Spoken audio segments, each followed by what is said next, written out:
लोक अहिल्यादेवी होळकर यांच्या त्रिशताब्दी जयंतीनिमित्त आपण सांगोल्यामध्ये सांगोला महोत्सव आयोजित केलेला आहे आणि या महोत्सवामध्ये 27 तारखेपासून 31 तारखेपर्यंत अतिशय भरगच्च असे कार्यक्रम ठेवलेले आहेत। यामध्ये लोकांना खरेदी करता येईल, लोकांचं मनोरंजन होईल, लोकांचं सामाजिक प्रबोधन होईल आणि सगळ्यात महत्त्वाचं म्हणजे फॅप्टेक उद्योग समूहाच्या वतीनं मोठी नोकर भरती आपण ठेवलेली आहे। यामध्ये कमीत कमी 300 लोकांना आपण नोकरी देण्याचं संकल्प केलेला आहे। यामध्ये 40पेक्षा जास्त कंपन्या, मल्टीनॅशनल कंपन्या यामध्ये सहभागी होणार आहेत आणि फॅप्टेक उद्योग समूहाचे सर्वेसर्वा आदरणीय भाऊसाहेब रुग्णर साहेब यांनी आणि त्यांच्या टीमनं यासाठी खूप मोठे कष्ट घेतलेले आहे। या सांगोला महोत्सवाच्या आयोजनामध्ये फॅप्टेक उद्योग समूहाची मोठी भूमिका आहे आणि त्यांच्या सहकार्यातूनच हा कार्यक्रम पार पाडला जातोय। यामध्ये सगळेजण बाळासाहेब एरंडे, बाळासाहेब केदार, बाळासाहेब काटकर, गजानन बाकरे, मारुती आबा बनकर ही सगळी मंडळी सहकार्य करत आहेत। पहिल्या दिवशी सोनाली कुलकर्णी या कार्यक्रमाच्या उद्घाटनाला प्रसिद्ध अभिनेत्री सोनाली कुलकर्णी या 27 तारखेला उद्घाटनाला येणार आहेत 4 वाजता। त्याच दिवशी संध्याकाळी महिलांसाठी पारंपरिक वेशभूषा स्पर्धा 27 तारखेला घेतलेली आहे। 28 तारखेला रेकॉर्ड डान्स स्पर्धा घेतलेली आहे।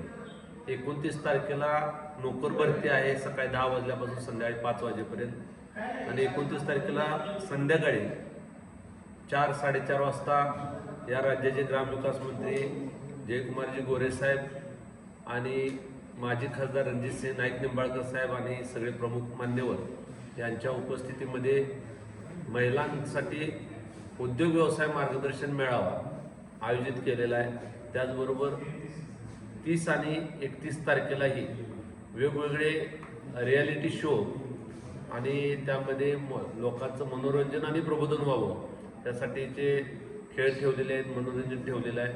लहान मुलांसाठी, मोठ्या माणसांसाठी जे मनोरंजनासाठी 16 प्रकारच्या गेम ठेवलेल्या आहेत। एकाच ठिकाणी खरेदी, त्याचबरोबर खाणं, मनोरंजन, प्रबोधन, नोकरी असे वेगवेगळे उपक्रम एकाच ठिकाणी आयोजित केलेले आहेत आणि 27 तारखेपासून 31 तारखेपर्यंत 31 तारखेला अहिल्यामातेची जयंती आहे। इथंही सांगोल्यात मोठ्या प्रमाणात अहिल्यादेवींचा, होळकरांचा जयंती उत्सव साजरा केला जातो कचेरीसमोर। तो उत्सव साजऱ्यानंतर शेवटी सांगता म्हणून तिथंच त्या दिवशी संध्याकाळी अहिल्यामातेच्या चरणी नतमस्तक होऊन त्यांची तिथं जयंती साजरी होईल आणि त्यानंतर या कार्यक्रमाची सांगता होईल। अशा पद्धतीने 5 दिवसासाठी हे कार्यक्रम ठेवलेले आहेत।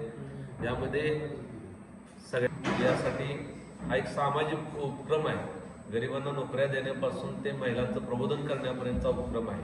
त्यांच्या कलागुणांना वाव देण्याचा उपक्रम आहे। यासाठी आपण खूप मोठं मोलाचं मदत करावी अशी आपल्याला विनंती करतो आणि या निमित्तानं आपल्या सगळ्या सांगोला तालुक्यातील जनतेला विनंती करतो, आवाहन करतो की त्यांनी या कार्यक्रमामध्ये वेगवेगळे कार्यक्रम जनतेसाठी ठेवलेले आहेत त्याचा लाभ घ्यावा ही विनंती।